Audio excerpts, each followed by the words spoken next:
Hancur berantakan. Bab 3, Anda tidak istimewa. Dari buku Sebuah Seni untuk Bersikap Bodoh Amat.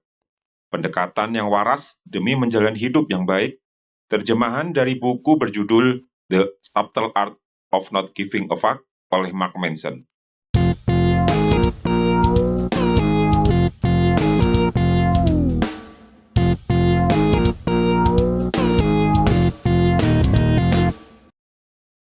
Pukul 9 pagi, di kelas biologi, saya menyandarkan kepala di atas lengan sambil memandangi jarum panjang yang membuat putaran. Bunyi TikTok muncul dan tenggelam bergantian dengan penjelasan guru yang membosankan mengenai kromosom dan mitosis. Seperti anak berusia 13 tahun lain yang terjebak dalam suatu ruang kelas yang dipenuhi murid, diterangi lampu pijar, saya bosan. Terdengar pintu diketuk. Pak Price, kepala sekolah, melongok ke dalam. Permisi mengganggu. Mark, bisakah kamu keluar dengan saya sebentar? Oh, dan bawa barang-barangmu. Aneh, pikir saya. Biasanya anak-anaklah yang disuruh menemui kepala sekolah. Jarang kepala sekolah datang menemui mereka. Saya meraih barang-barang saya dan meninggalkan ruangan. Lorong sudah sepi. Ratusan loker berwarna kuning kunyit seperti membentuk cakrawala. Mark, bisa antar bapak ke lokermu? Tolong. Tentu, jawab saya. Sambil ngeloyor seperti siput menyusuri lorong, bercelana baggy, rambut acak-acakan dengan t-shirt Pantera yang kebesaran, dan lain sebagainya. Kami sampai di loker saya. Tolong buka, kata Pak Price.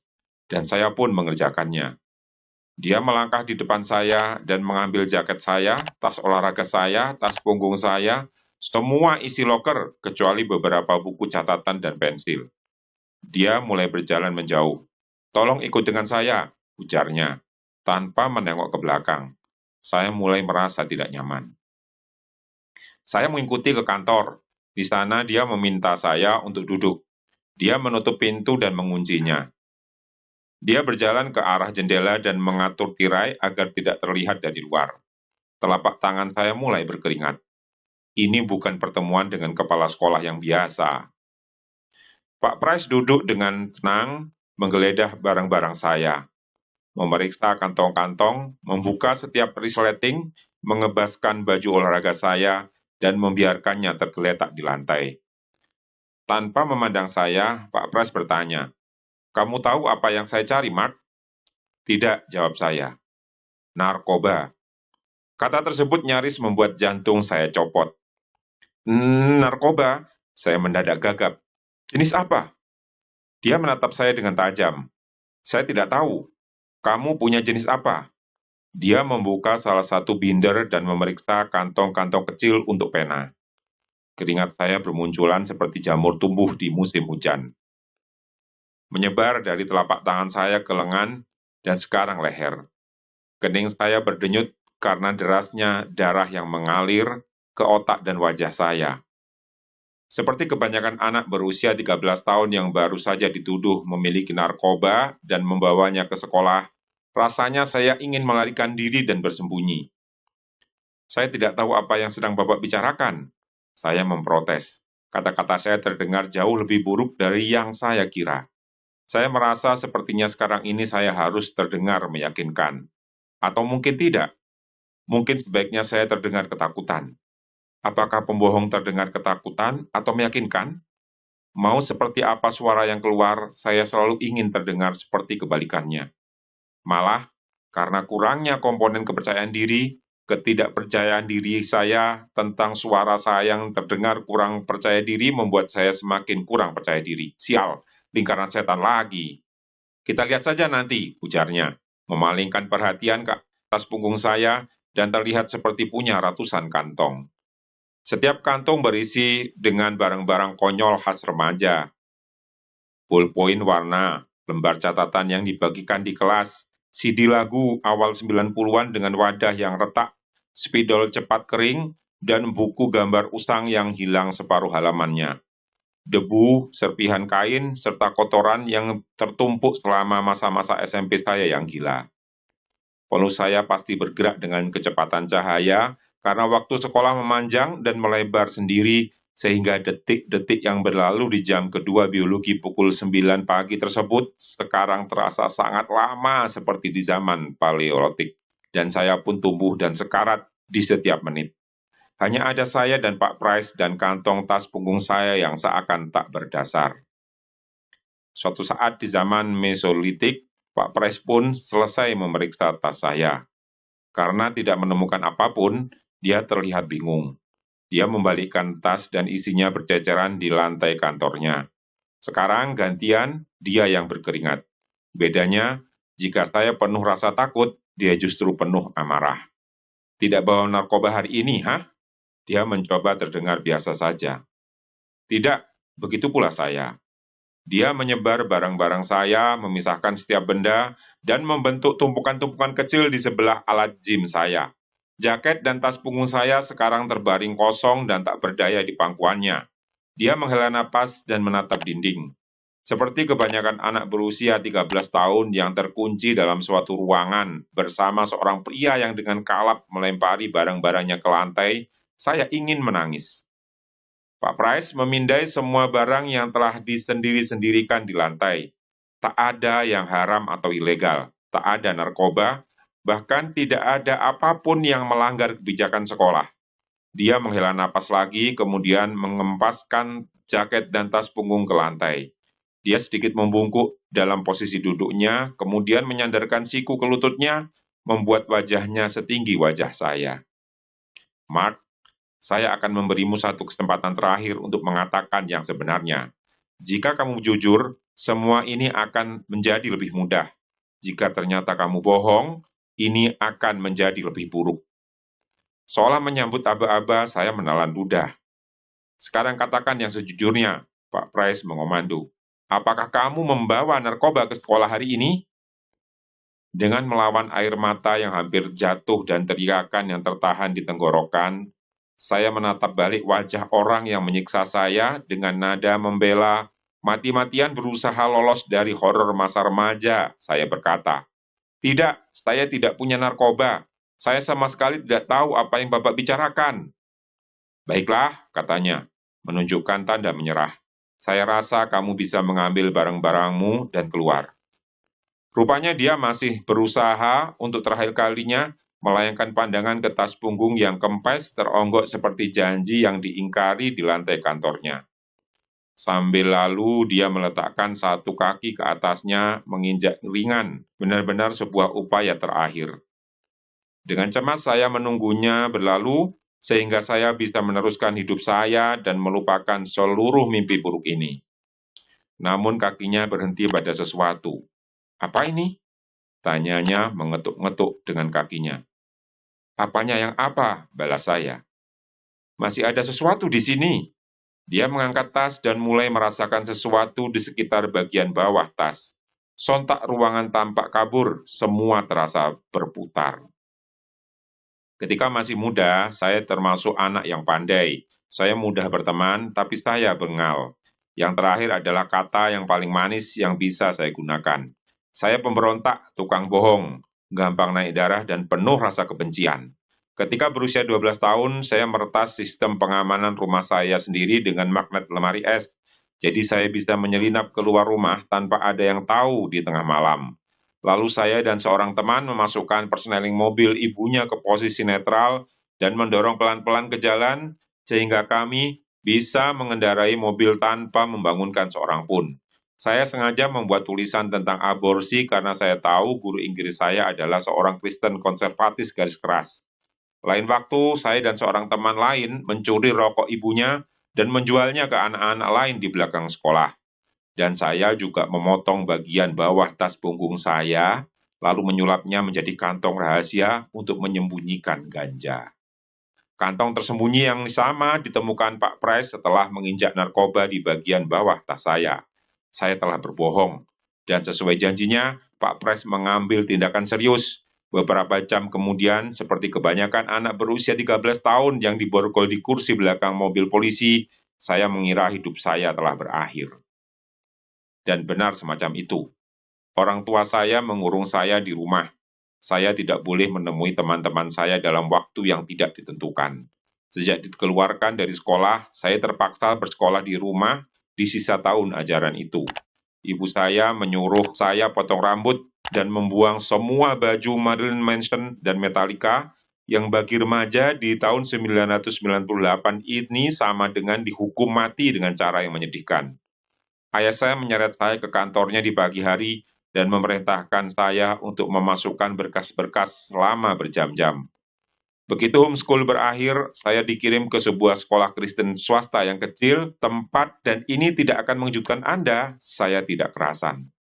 Dan tak lama setelah saya akhirnya membersihkan perbuatan saya dan meluruskan jalan saya, serta belajar nilai tanggung jawab Kristen yang baik, orang tua saya memutuskan untuk bercerai.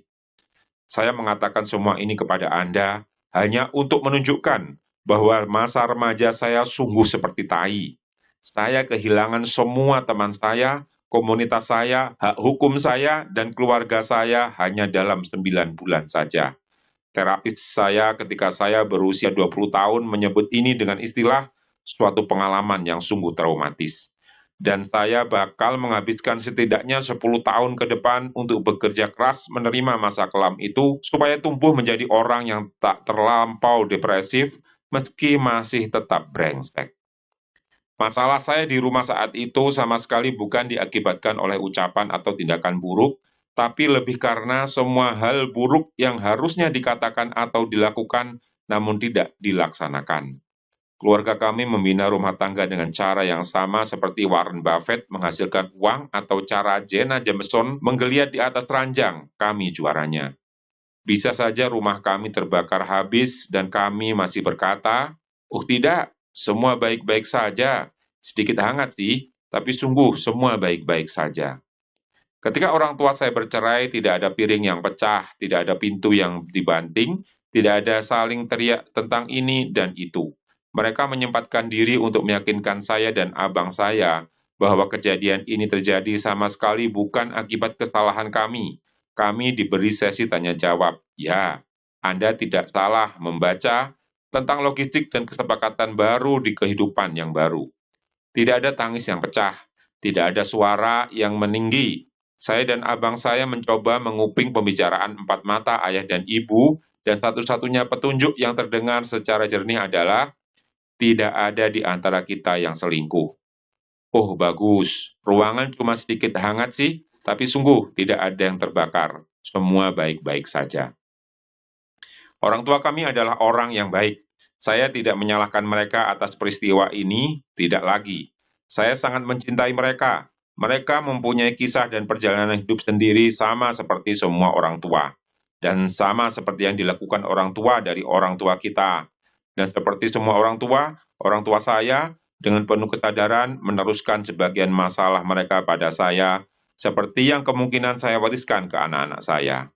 Ketika tetek bengek pengalaman traumatis semacam ini terjadi dalam kehidupan kita, secara tidak sadar kita mulai merasa seolah masalah ini tidak akan pernah mampu kita selesaikan.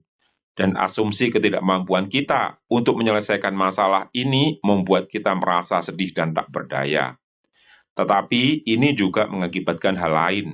Jika kita punya masalah yang tidak terselesaikan, alam bawah sadar kita tahu bahwa kita sebenarnya tidak istimewa atau gagal dalam arti tertentu. Bahwa kita, entah bagaimana, tidak seperti orang lain dan karena itu beberapa aturan berlaku berbeda untuk kita. Alasannya sederhana, kita merasa istimewa. Rasa sakit dari masa remaja saya menuntun saya ke jalan keistimewaan sepanjang masa dewasa awal saya. Mirip dengan keistimewaan Jimmy bermain di kancah dunia bisnis, ketika dia berpura-pura sukses besar, keistimewaan saya ada di dunia percintaan dengan para wanita. Trauma saya membelit seputar isu keintiman dan penerimaan, jadi saya merasakan ada kebutuhan untuk mendapatkan kasih sayang secara berlebihan, untuk membuktikan pada diri sendiri bahwa saya memang dicintai dan diterima setiap waktu. Dan sebagai dampaknya, saya mengejar-ngejar perempuan seperti pemadat yang mengejar boneka salju yang terbuat dari kokain. Saya bercinta dengan panas dan kemudian langsung tercekik. Saya menjadi seorang buaya darat, tak dewasa, egois, namun kadang berkarisma. Dan saya menjalin rangkaian panjang hubungan yang dangkal dan tidak sehat selama hampir 10 tahun. Bukan melulu seks yang saya inginkan, mesti itu juga menyenangkan. Yang saya cari adalah peneguhan, bahwa saya diinginkan, bahwa saya dicintai, bahwa saya untuk pertama kalinya, seingat saya, dianggap berharga. Kebutuhan untuk mendapatkan peneguhan itu dengan cepat menjelma menjadi sebuah kebiasaan mental untuk mengistimewakan dan melebih-lebihkan diri sendiri. Saya merasa berhak untuk mengatakan atau melakukan apapun yang saya inginkan, untuk menghancurkan kepercayaan seseorang, untuk mengabaikan perasaan orang lain, dan kemudian memperbaikinya lagi dengan permintaan maaf yang penuh omong kosong dan kebusukan. Meskipun periode ini tentu punya momen yang menyenangkan dan menggembirakan, dan saya berjumpa dengan beberapa wanita yang luar biasa, seluruh hidup saya kurang lebih hancur seperti puing.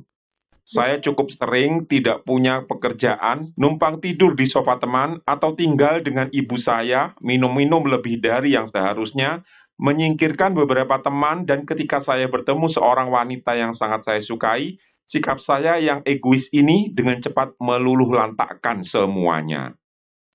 Semakin dalam rasa sakit, semakin kita merasa tak berdaya menghadapi permasalahan kita, dan semakin banyak keistimewaan yang kita perlukan sebagai kompensasi atas permasalahan tersebut. Keistimewaan ini bekerja dalam salah satu cara berikut. Yang pertama, saya luar biasa dan kalian semua payah. Jadi saya berhak mendapatkan perlakuan istimewa. Yang kedua, saya payah dan kalian semua luar biasa, jadi saya berhak mendapatkan perlakuan istimewa. Jalan pikir kedua hal tersebut berlawanan, tapi inti keegoisannya sama. Dalam kenyataannya, Anda akan sering melihat orang-orang bergantian menerapkan yang pertama atau yang kedua. Entah mereka sedang berada di atas atau di bawah roda nasib, tergantung masanya atau seberapa baik mereka mengatasi kecanduan mereka pada saat itu. Sebagian besar orang tepat saat mengidentifikasi orang-orang seperti Jimmy sebagai orang yang narsis yang haus perhatian. Itu karena dia terang-terangan masuk dalam penghargaan diri yang delusional itu. Namun, apa yang keliru diidentifikasi kebanyakan orang mengenainya adalah bahwa dia terus-menerus merasa rendah diri dan tidak berharga di dunia. Sebab, segala upaya untuk merancang kehidupan secara sedemikian rupa, sehingga menampilkan Anda sebagai korban yang serba lemah, menuntut keegoisan yang sama besar untuk motif yang sebaliknya. Seseorang butuh kepongahan delusional dan energi yang sama besarnya, baik untuk terus-menerus memelihara keyakinan bahwa dirinya memiliki segunung masalah yang tidak dapat diurai, maupun untuk meyakini bahwa dirinya adalah orang yang tanpa celah sama sekali. Sejatinya tidak ada yang disebut masalah pribadi atau personal problem. Jika Anda memiliki suatu masalah, ada peluang jutaan orang lain juga memilikinya entah dulu, sekarang, atau esok. Dan orang itu bisa jadi seseorang yang Anda kenal. Kesadaran ini tidak mengurangi masalah yang Anda hadapi atau tidak membuat rasa sakit Anda hilang. Juga bukan berarti Anda bukan korban atas suatu situasi. Ini hanya mau mengatakan bahwa Anda tidak istimewa. Seringkali inilah kesadaran yang harus Anda ambil, bahwa siapa Anda dan apa masalah Anda, itu bukanlah sesuatu yang istimewa di mata jutaan orang yang saat ini sedang, sebelumnya telah, maupun esok akan menderita sebagai langkah pertama dan terpenting untuk menyelesaikan masalah-masalah tersebut. Namun entah kenapa, tampaknya semakin banyak saja orang, terutama anak muda, melupakan hal itu. Sejumlah profesor dan pendidik menengarai kurangnya ketahanan emosional dan terlalu dominannya kebutuhan yang egois di kalangan kaum muda sekarang.